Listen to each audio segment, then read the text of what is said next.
Thank you to BetterHelp for sponsoring this episode. Listen, you've heard my hashtag Different.Better.More. What will you do differently, better, or more of in 2023? Some of you have already committed to healing from grief by working with me and my non-clinical approach to grief recovery and support. But for those of you who want to round out your healing with a clinical approach, there's BetterHelp and their network of over 25,000 licensed therapists. BetterHelp is the world's largest therapy service, and it's 100% online. To get started, you just answer a few questions about your needs and preferences in therapy. That way, BetterHelp can match you with the right therapist from their network. Then you talk to your therapist however you feel comfortable, whether that's by text, by chat, phone, or even video. You can message your therapist at any time and schedule live sessions when it's convenient for you. If your therapist isn't the right fit for any reason, you can switch to a new therapist at no additional charge. With BetterHelp, you get the same professionalism and quality you expect from in-office therapy, but with a therapist who is custom picked for you, with more scheduling flexibility and at a much more affordable price. Use this link to get 10% off your first month. BetterHelp.com/C-words. That's better, HELP.com/C-words.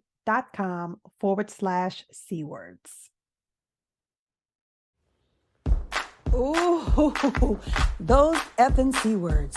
Change and confidence, child. 2 words that are so scary they may as well be curse words. Let's talk about it. On this podcast, we'll share our stories about hardship and starting over, making professional pivots, ending relationships and friendships, and having the confidence to navigate change. I'm Marcia Cork, the Change Coach, and this is Ooh, Those Effing C Words. MCs, we are back together again. How's everybody doing? Are we ready to jump into this work week? I guess I'm as ready as I'm going to be. Actually, I'm feeling pretty restored right now after an amazing spa experience this weekend with a couple of friends. I'm sure I've mentioned from time to time I'm in the DMV area. That's DC, Maryland, and Virginia.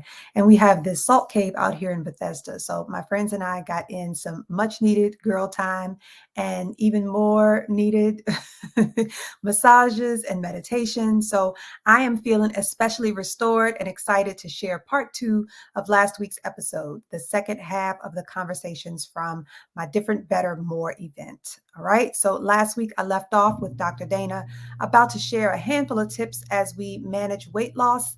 I know that's something that many of us are working on right now. So we're going to kick off the episode with that overview, and then we're going to jump right into the raw and very personal stories shared by the women at the Different, Better, More event. These conversations were actually so sensitive that I decided to go off camera for them. You know, these days I've been making the video versions of the episodes available on Spotify and on YouTube. But I don't want to do that to protect the identity of the participants.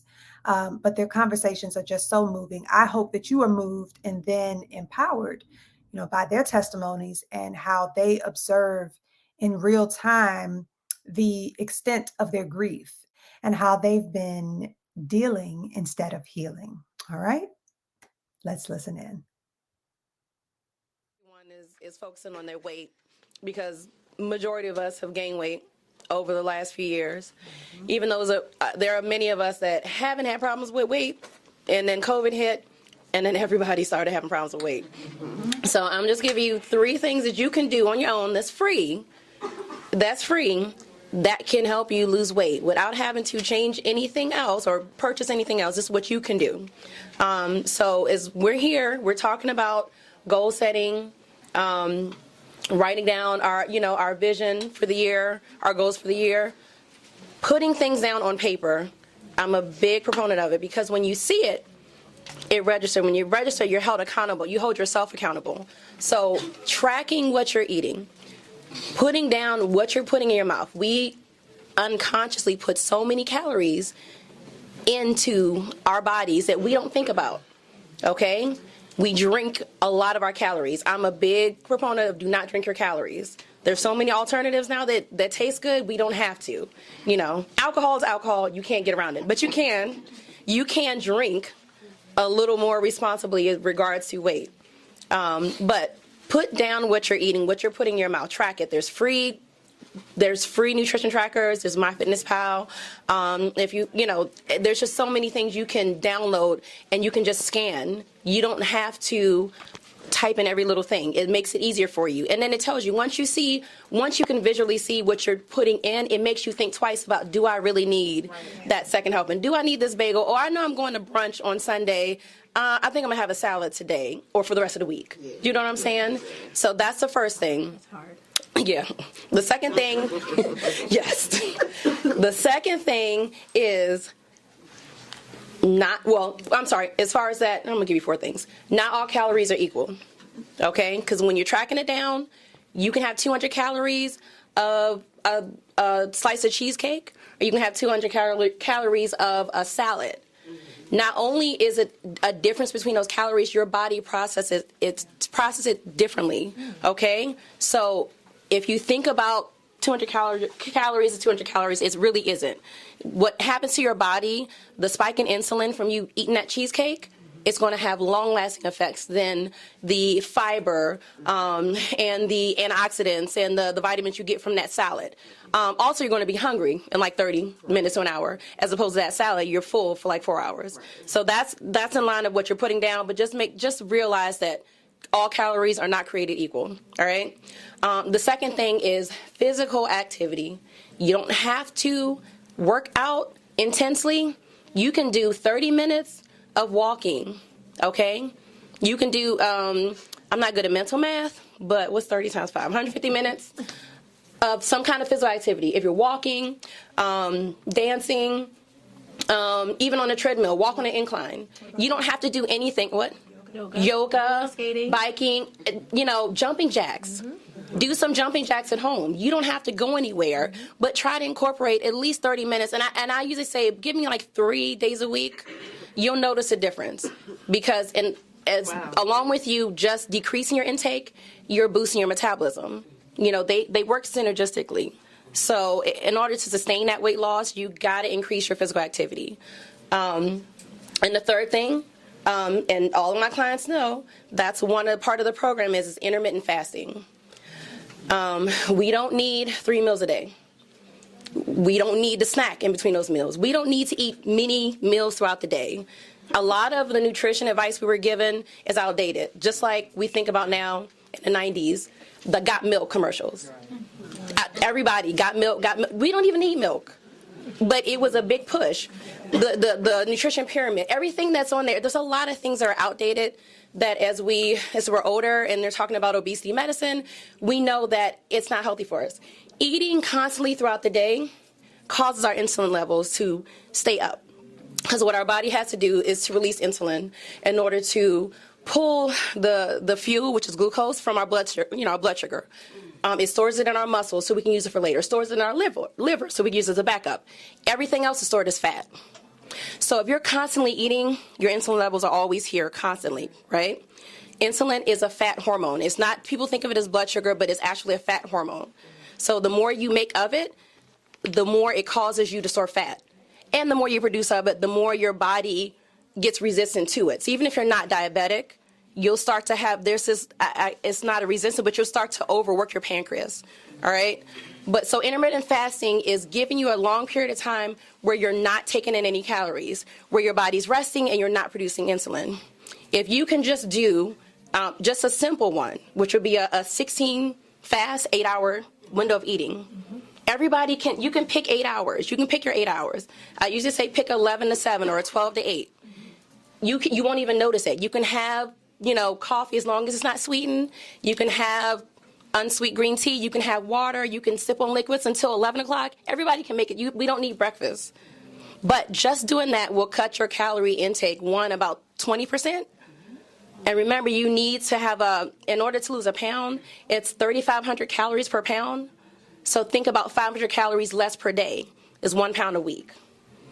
So give yourself that time. Don't eat breakfast. Just sip on your liquid, whatever your favorite thing, as long as it's not cappuccino. You know what I'm saying? You can still have that. But, give yourself some time. That extended period not only helps you to lose weight, it actually can help save your life because it has yes, ma'am. Yes. So I work out at 5 a.m. So will intermittent fasting still, can I do that without, and my workouts are ridiculous. Like it's an hour long. So I wanted to try intermittent fasting, but I actually constantly eat throughout the day, and I work out at 5 a.m. and my workouts is like CrossFit or something of that sort. Intense. So I'm always afraid that I may not have the energy to get through my workouts. Can I still do the intermittent fasting? You can do the intermittent fasting, but pick your time window. So if you're going to start eating earlier, start eating earlier. Do you know what I'm saying? I don't know if you work out before you eat. If you can, it's actually the best thing for you to do, because fasted cardio will pull your energy stores from fat, not from the energy you take in. So that's one of the best things to do. But have you noticed you're eating throughout the day and you're doing these intense workouts? Is it working? Is it helping? Or is you seeing like a minimal change? My body fat melts off. Good. But yeah, it works for me, but intermittent fasting is something that a lot of people have been gearing towards and recommending, and it's just something that I've never done. However, it's something that I would like to incorporate. I just want to make sure that, I'm not passing out. No. You just have to modify your window. You have to modify your window. And if some people, and I do have one that works out intensely with you, and then she takes like her pre-supplements with it. I tell her, like, if you really have to take something before you work out, take something without any carbs. Yes, I'll do a pre-workout before I work out, and then that's it. But no, I mean, if she has to eat something on her stomach before she takes it, she'll take like a piece of turkey and a slice of cheese, and that's it. Or a boiled egg, chopped up boiled egg and some turkey, and then that's it. And so you're eating, but you're minimally affecting your insulin levels. So it almost kind of, it breaks your fast, but it doesn't have that insulin spike. So you can do one or two things. You can either modify the window and just start eating earlier and end it earlier, and just don't eat anything till the next time when you eat, or you can try to take something, just something quick, just for energy. But if you can work out on an empty stomach, that's literally the best. If you're trying to lose weight, fasted exercising is the best way, because if you eat first, your body's going to glucose. Anything you just ate is the easiest for your body to use. It's going to use that first. Fat stores later. But if you fasted all night and you work out, guess what? The only source of energy is to break down your fat. So I mean, try. Don't go crazy, and don't try to jump into CrossFit. Well, I think, and I wanted to add on to what she's saying, as I've been wanting to do that, and I know you can work out before without eating, but my thing is eating afterwards, because I don't want to crash. And I know that when you have that window, so you want to eat. You want to make sure you eat some protein to make sure you build that muscle instead of the. So, are you saying not to eat after you work out? No, you can eat. It depends on your exactly. Your window is just going to be a little earlier, but you can do that. We just don't need to eat what we've been eating. Yeah. And then the more you do it, What about the protein shakes afterwards? Yeah, if that's going to be your meal afterwards, that you can do it afterwards. I just wouldn't do it before, because you're not getting the best benefit you can from working out by taking in something like 200 calories or whatever, protein or not. It's just not going to it's not going to be as effective as if you do it first thing waking up. But as far as that, we were talking about the window. So the window for eating, again, you can eat at 10. You can end at, what is that, y'all, 6? Yeah. Okay. So you know what I'm saying? And the longer you do it, the more you do it, the less hungry you'll be, because your body's not used to. Do you ever notice if you eat late, you wake up in the morning like you haven't eaten in like days, because your body's used to that. Your body released insulin, you went to sleep. Do you know what I'm saying? So, when you're fasting, you're not even hungry. Once you start doing it, you're not hungry till so sometimes you got to be like, oh, it's 1 o'clock, let me eat. Because your body's used to we don't need to eat in the morning. My insulin levels need to be right here, because we're good. Your digestive system is like, we're good. We got liquids, we're okay. And then you notice you'll start getting hungry around 11, 12 o'clock. This is what our body's been accustomed to, but we can change that. And you don't have to spend a dime. You just have to incorporate those few changes. You'll notice a difference. Now, there are things available to help. There are things available to help with, appetite suppression, things hormonal. Some things are hormonal. Some things are not just exercise and eating less, because there are other factors into play as to why we gain weight. And we could talk more about that later, but I just want you guys to know those three things. If that's what you're doing, incorporate those small changes. You're not going to notice that big of a difference on your life, but you'll notice a big of a difference in your health. So that's it. Thank you. Thank you. So what these scores mean, 150 points or less means that you're dealing with a relatively low amount of stress and grief. And let's see, it says you have a low susceptibility to a stress-induced health breakdown at 150 points or less. But 150 to 300 points, now we're at about a 50% chance of a health breakdown in the next 2 years. A 50% chance of a health breakdown in the next 2 years. And those can take, like we said, they can take shape in different ways. It can be a mental breakdown, it can be physical health breakdown, and we start to get sick, we start to get inflammation, we're carrying more water weight, we put on weight, we have hair loss, breakage in that T-zone. So all these things happen, and you don't really, it just came from out of nowhere, right? No, it didn't come from out of nowhere. 300 points or more, 80% chance of a health breakdown in the next 2 years. And so that's also high blood pressure, diabetes, all of these different ailments that come from stress and grief. Right? And the only thing that we will usually attribute to a major breakdown is death or divorce. Those are really the only two things that people will allow you to really say you're grieving. But all of these other life events take just as much of a toll on us. So I mentioned my background is in change. I'm certified in the ProSci change management methodology. And for grief recovery, I'm certified in the grief recovery method. It's the only evidence-based grief recovery method there is. So even if you go to licensed therapists, they usually get certified in the grief recovery method. I started exploring this because I was doing change management solutions for large organizations. So if people were implementing new technologies, large IT projects, or implementing new, hiring policies, or changes to just different policies and procedures at work, and you have to get people acclimated to the new change. That's the type of work that I was doing. And then there would be some people that, dove right in. But then there would be others that resisted, complained, just could not motivate themselves, were not inspired to do it. And I would hear things like, I don't have time for this. I got a child I'm trying to put through college. I don't have time for this. I have a mom that's sick. I have a mom that I'm about to put into needing some type of support service, that type of thing. They're like, I don't want to deal with this change at work. I got real life things going on at home. And I would hear that consistently. And I said, you know what? These people are grieving. They're grieving personal change. And then it's being, compounded by professional change.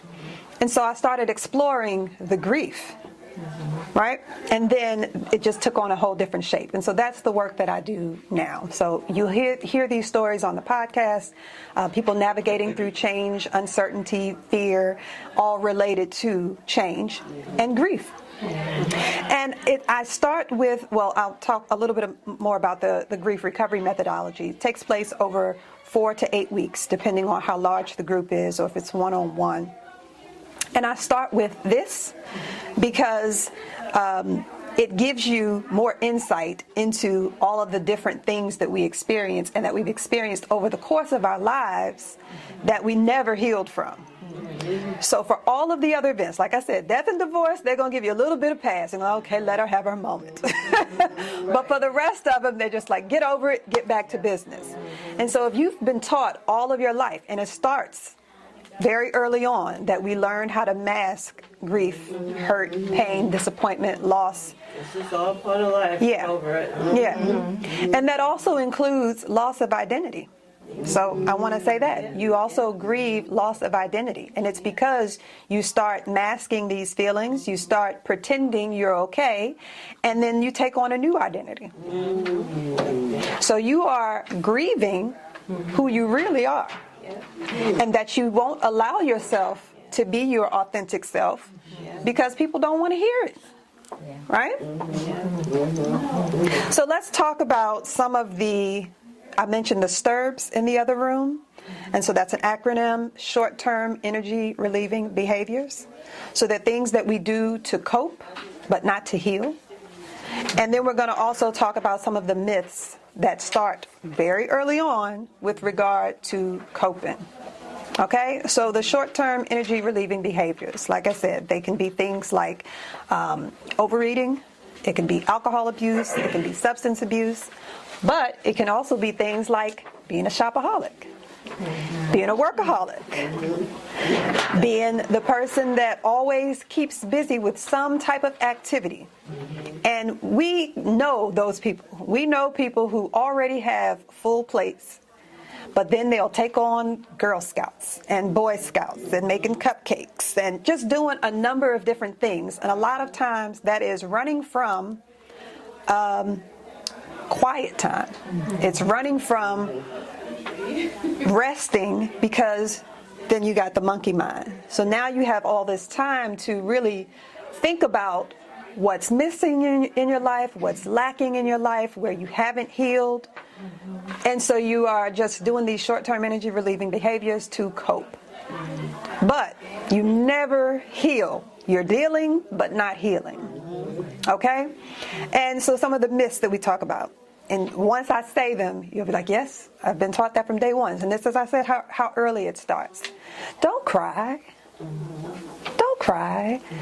Oh, I thought you were talking.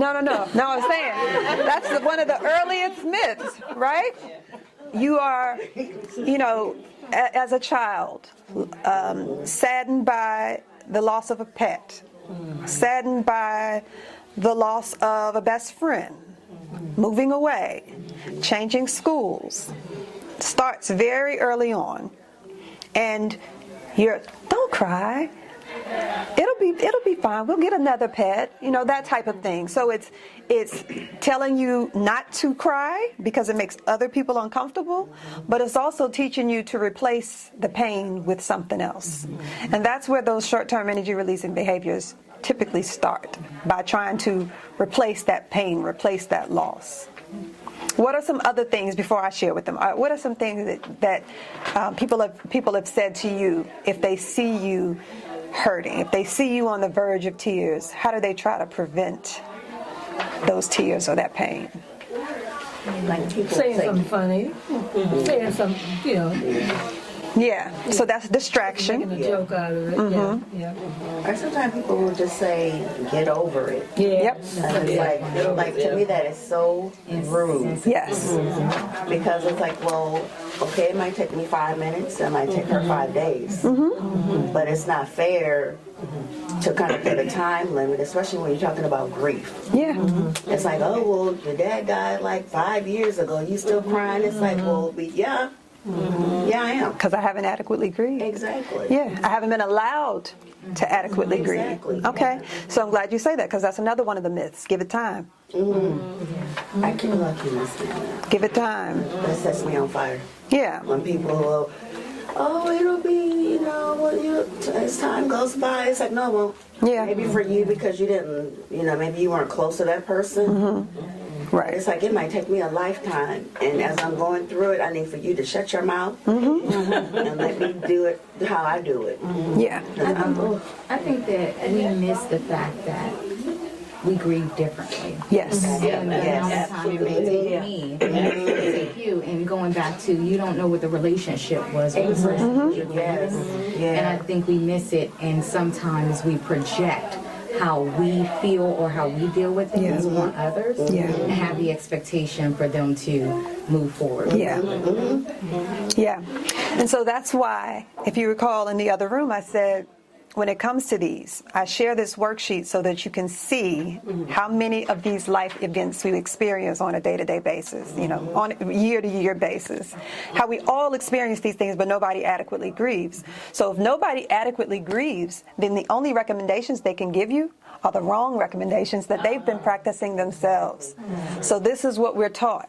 Yes. And we're taught, like I said, very early on. So if we learn very early on that we aren't supposed to cry when we see our parents argue, or we see dad leave, move out, never return, and you're supposed to go back to school the next day and act like everything is fine. Oh, don't cry.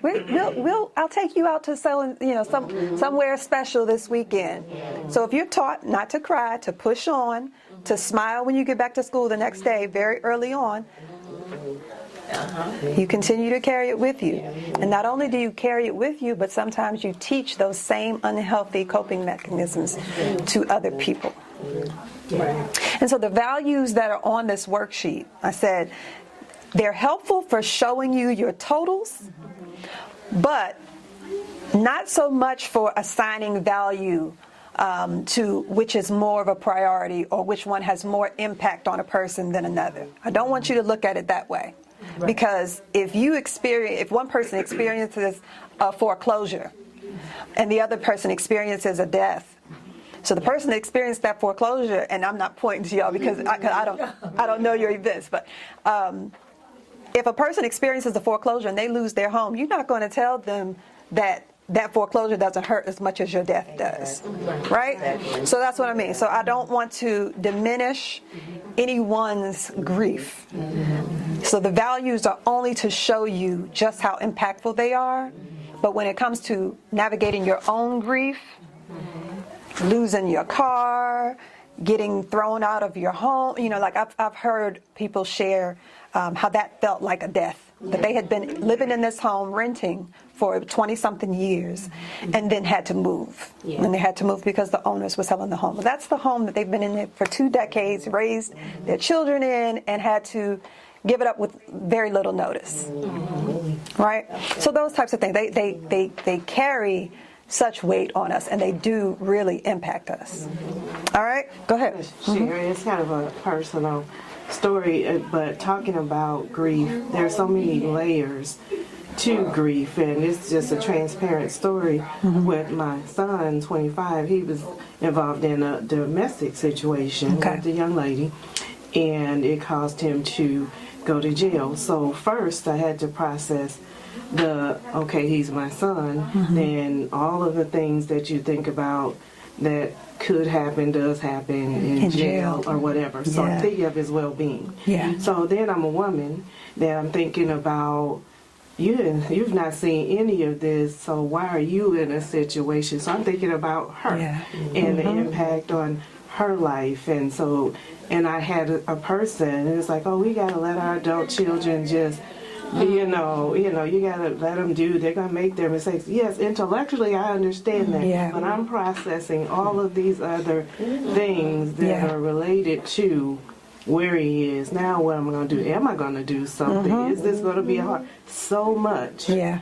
But you're trying to tell me, let him just, he got to deal with what he got to deal with. You can't speak into, there's so many things that go along with it all at the same time. Absolutely. And right on the cuff of the holidays. Yep. Yeah. It was just really difficult, but people insert themselves without knowing the full story. Yeah. Some people just don't know what to say, though. Yeah. Right. I think silence speaks It's okay. I think sometimes it's hard to know what to say for somebody who's grieving, who's dealing with something like that. Yes, we have to allow our children to make mistakes. However, we pray and hope that they do not make a life-altering mistake that ends up, or dealing with this wrong person, whatever it is, something that changes their life forever in a negative way. So sometimes we just have to be quiet and listen and let people just kind of vent. Yes.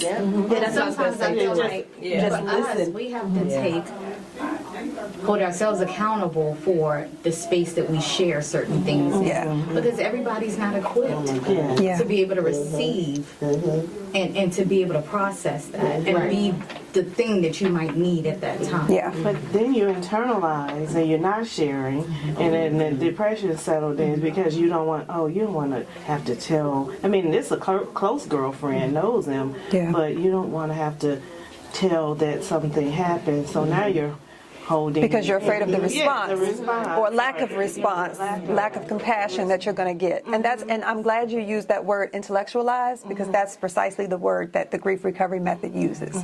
Is that we start off with carrying this emotion that we need to, release. We need to begin to grieve, and we're quickly told to intellectualize it. And then that's when you stop speaking. So I love the grief recovery method, because when a person is going through their history loss, which is something similar to this, but I have an exercise where I have you look at the breadth of your life, from your earliest memory on, and think about all of the events that you've experienced and assign a level of impact to them. So you think about that over the course of your life. And once you do that, you can see. I'm sorry, I'm losing the point that I want to make. But when you start to explain it, because you do it one-on-one, you're partnered up with someone. If it's a group like this, then there would be one-to-one. You would walk through your grief history, and they would walk through theirs. But when you walk through yours, I'm supposed to be silent. I don't reach out to give you a hug, because hug stops you from talking, or it makes you cry, and then you feel like, well, now I've broken down. Now I have to save face, so I don't want to, and now I'm going to try to breeze through this and not be emotional about it. But that's the difference. When you allow yourself to be emotional versus intellectualizing it. So when it's done one-on-one, the other person is a heart of ears. Basically, you're just a heart with ears. I'm just going to sit here and listen. I'm not going to respond. I'm going to allow you to get it out. Yeah. So more of the myths. Be strong for others. Right?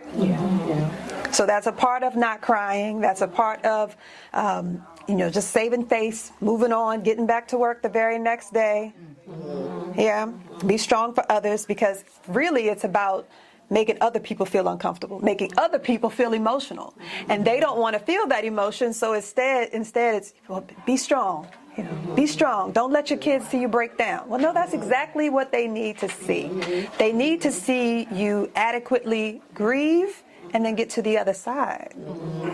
I mean, it's part of this, but so the whole time I'm thinking about, I remember ever since I was a kid, my mom always shared this story of when her mom died of lung cancer. And so when she died, her aunt, my grandmother's sister, told my mother, don't let her see you cry. Yeah.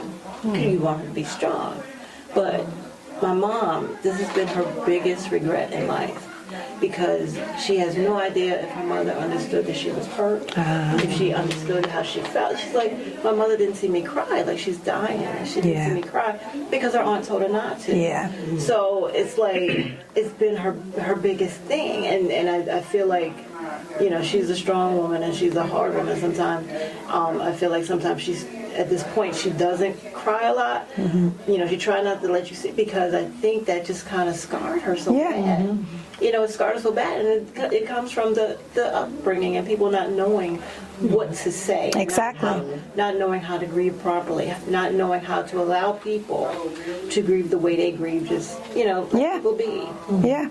So, I just wanted to share that, but that's the whole thing I keep thinking about, like my mom, how it was hard for her. Yeah. Not to be able to show her mom that she was sad. She was trying to be strong for others. Yeah. But, So not only was she not allowed to grieve her mom, show emotion in even preparing for the loss, then she carried guilt for the rest of her life. Grieve alone. So that's similar to being strong for others, because if I can't be strong for everybody, then I need to grieve by myself. Now, nobody wants to see this. That's the other thing we're taught, right? So if you're going to grieve alone. But instead, you need community. You need support. You need that compassion, that empathy that we were talking about earlier, so that you are allowed to grieve and you have a support system and circle that helps you through that. Instead of having to put on the mask every time you leave your house. Right? So we've talked about authenticity, being your authentic self, not losing identity. Because again, that loss of identity comes from wearing the mask. Pretending to be okay. Distract yourself. We talked about that with the Sturbs. Keep busy. Don't think about it. And give it time, which we've talked about earlier. So alternatively then, if we're saying that these are the 6 myths, then we know the alternative to don't cry, cry. Cry as often as you can or need to, because wells eventually run dry. And I don't say that to oversimplify this process, but there does come a point when you've cried it all out. They say tears is like a cleansing. Yeah.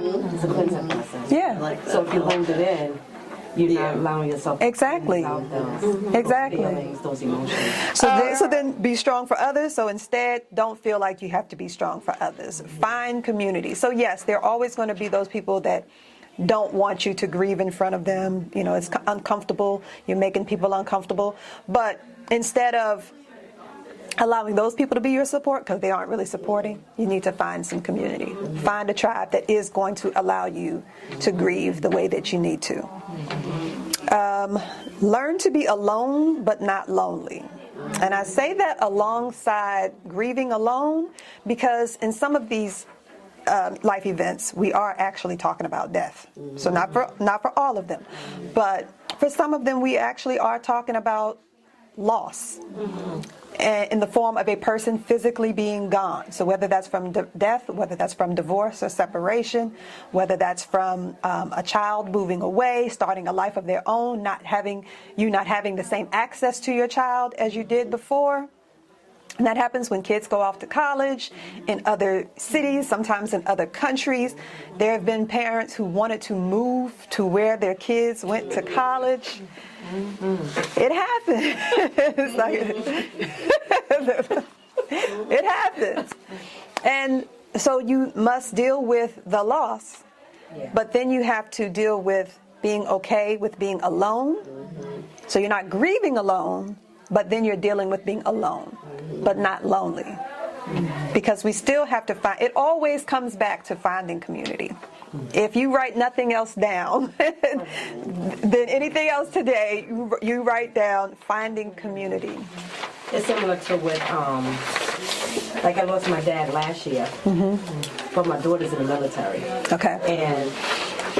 But I have 2 grandbabies from her. Okay. And, but she just got notice that she has to go to California. I'm like, no. Yeah. Because my grandbabies are seeing her, like, they're only 3 hours away, so getting to see them has been actually helped in my grieving process with my second grandbaby was supposed to be due June 14th, but came early, so it's time for even my dad to see the grandbaby. And so having them has also been a source of comfort. Yeah. And so now I'm like, oh no, we can't start 2023 with another loss. Not meaning that they're going physically, but now you're going to be like so many hours away. No, that's the example I was just given. So they are physically gone. So you are going to be dealing with another sense of loss. Right. So being alone but not lonely. Because now, go back to those disturbs that I was talking about, or the distractions. They've also been kind of a crutch. Right. So they've helped you through your grief or through this sense of loss by providing comfort and providing joy. Right. But there should be release that you are okay with. And your joy and love for them will still be that source of joy and happiness and the memories and being able to FaceTime them. Right. So I can sense that you're already fearing them leaving. I told my daughter yesterday, I said, I'm already getting sad. It's like, Mom. Yeah, start grieving now.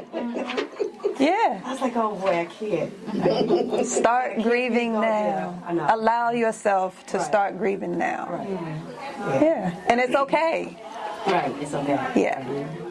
Like my daughter's 22. She's in college, but she's just in house, and I thought it'd be nice and farther enough away, but she's not. So I still see her.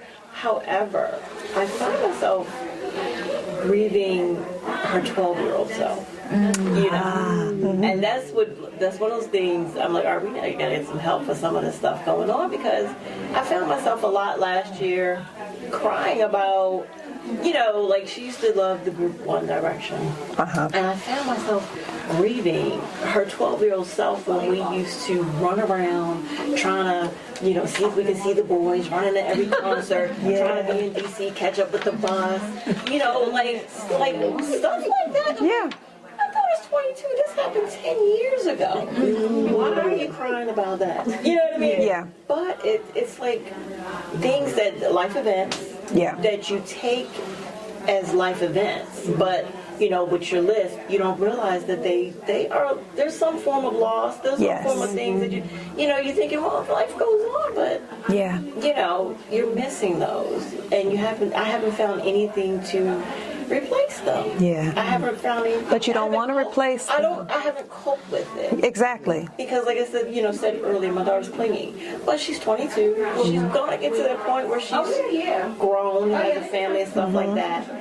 But I find myself not crying and missing them, crying and grieving them because she's not 12 anymore. You know what I mean?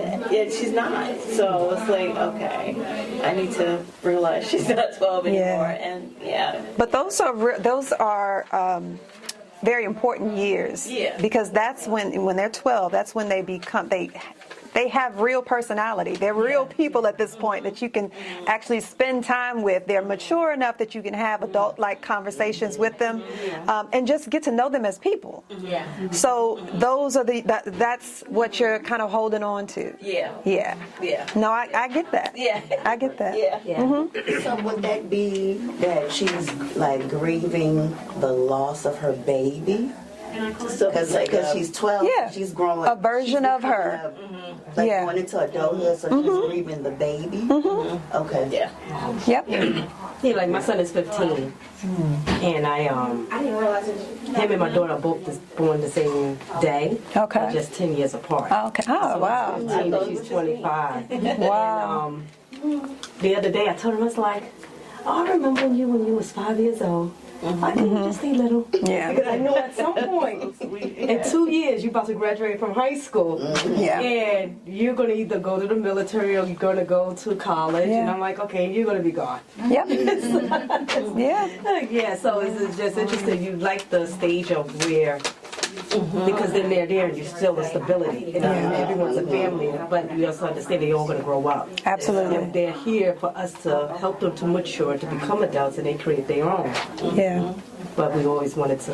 There's still a version of this person that you remember.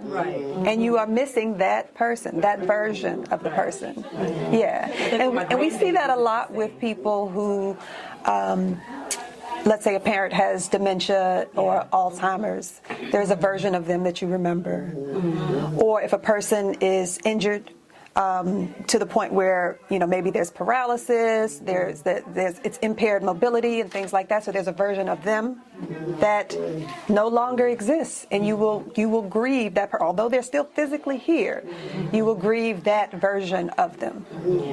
So I know this isn't something that we can get into today. This is the first step. I'm showing you kind of what the first session looks like in the grief recovery method. But then over the course of the next several weeks, like I said, you'll do a loss history. So you'll look at the breadth of your life, or when you get to the point of actually doing this relationship graph, you're going to look at that person. The person that it starts with something like this, and then a loss history graph. So that's all the senses of loss that you've experienced over the course of your life. Then it's a relationship graph where you're working on specific relationships, and it can be one for the full 8 weeks, and then maybe you repeat the process because there's somebody else you want to work on too. And then it's communicating through all of that. It's talking about forgiveness if forgiveness is needed, apologies if apologies are needed, these significant emotional statements, like things that you needed to say but never got to say. You talk about any guilt that you have, which are more about regrets. I actually don't like to use that word guilt, but it's what we all say. We feel guilty about something, but it's not guilt, it's regrets. There are things that we wish we could have done differently. That's where the Different, Better, More comes from. There are things that we wish we could have done differently or that they would have done differently. There are things that we wish we'd have done better or that they'd done better. And then we have this magical thinking of wishing there was more time or, to do more. So I use that phrase, why this event is called Different, Better, More, is because while we still have time, right? Because now we're goal setting. So while we still have time, here's our opportunity to do things differently. Here's our opportunity to do things better. Here's our opportunity to do more of something, right? So I take the phrase that comes with healing and use it to goal setting. Okay. Right? Yeah. And then it ends with the completion letter. Okay. I have Yeah. a question, and my Okay. question may be technical, because I see this little thing at the bottom. Okay. Is this part of this, or is this something that you do? Because I'm having a problem with my, so I just lost my husband in July of last year. Okay. So he moved us all the way to Hagerstown. And so it was like me and him against the world, But my family's not there, his family's not there. Like, it was literally me and him in this western town, and it's no community there. Like, I'm trying to connect with people, and it's like older people. Yeah. Which they have a loss, but they don't understand because we still have a lot of 6 kids. Youngest is 5. Oh, okay. So it's not the same. Yeah. They're losing their spouse to illness, 80. Age-related. So something to be expected. And it's like, no, really. Like, I haven't found it. Not yet. And their answer's like, oh, go to church. But I'm like, I wasn't in a church. Like, Yeah. I don't just walk in a church like, hey, I'm here. I lost my husband. Give me some help. Yeah. That's not how that works. Yeah. Right. Yeah, I'm having the hardest time with that. Like, I know that's what I need, but Yeah. it's like, I'm down here because my friend lives down here, but I don't. Okay. It's like an hour and a half for me to get here. So I would say this, and I use kind of the same example that I give for conflict resolution. Like, most people don't deal with conflict resolution. They don't take my workshops. I'm like, so the people that are here, you took my workshop, you know how to do the work, they don't know how to do the work. So now you have to be the person, or you can be the person who creates this community. So if the community doesn't exist, you can create the community. Because what's going to happen is you're going to go in knowing the myths. You're going to know in the way that we've been ineffectively taught to heal. And you can be the one to say, now what you've been doing before, I know to some extent it hasn't worked for you. I know you've been healing the wrong way. Here's how to heal. Or, let's talk through your grief. You know what I mean? So you can create a safe space for them that probably hasn't existed for them in all these years. They could actually be in a scenario where, since so many people have experienced loss, I'm supposed to be fine. I'm supposed to be fine because you were fine. I'm supposed to be fine because you were fine. Like, they've all experienced loss, and so to them, your loss is no greater than mine, right? But all of our loss is great, and we probably could be a lot more supportive if we allowed each other to talk through it. So maybe you are the bud, the nucleus of that community. Yeah.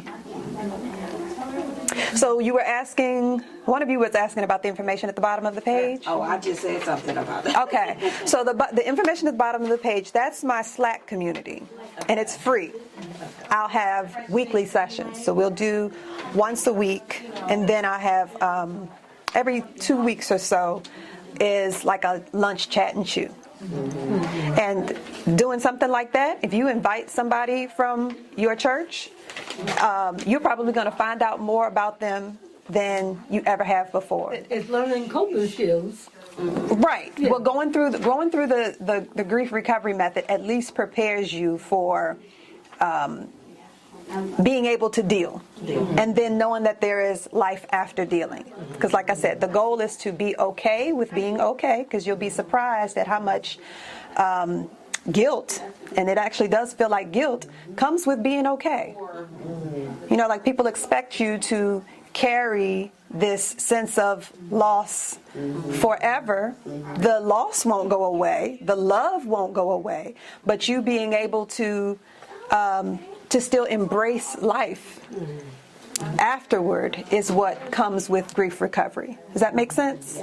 Yeah. It's placing it in a different part of you, but it's always but not compartmentalizing. Because compartmentalizing is still put a box on it, put a lid on it, pretend it doesn't exist. So basically it's when you get to the point, because for all of these events, some of them you can tell you won't get teary-eyed, you won't get mad anymore, you won't get upset because you've healed from that. Right. Yeah. And sometimes it doesn't require any support to help you heal. But then there are others. Right. When someone asks about that event and you exactly. So those are the ones that you work on. Yeah. Yeah. Okay? All right. Thank you. Well, I would love to continue these conversations. I have at least the Slack channel information there. I just realized I didn't put any other contact information. And that's going to do it for this week. I would love to hear your feedback on this episode and the stories shared here. And if any of their testimonies and stories were especially moving for you, I think that hearing other people's stories awaken something in us and help us realize that, we've got some self-work to do. So if you felt that at any point during this episode, please reach out and share that with me. I would love to hear your comments. And to that point, also, please rate and review the podcast if you haven't done that already. Okay? These are the conversations we're having in my Slack community. So I hope you'll also join me there. The link is in the show notes, but I will also share it here. If you have a good memory and quick fingers, you can head on over to bit.ly/DBM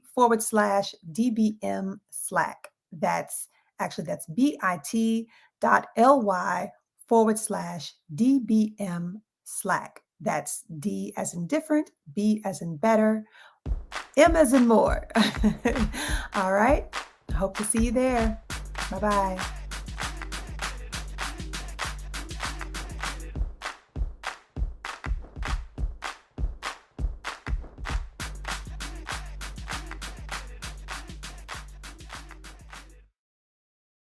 Ooh, Those F and C Words is an independently produced podcast produced and edited by yours truly, Marcia Cork, and made possible with support from listeners like you.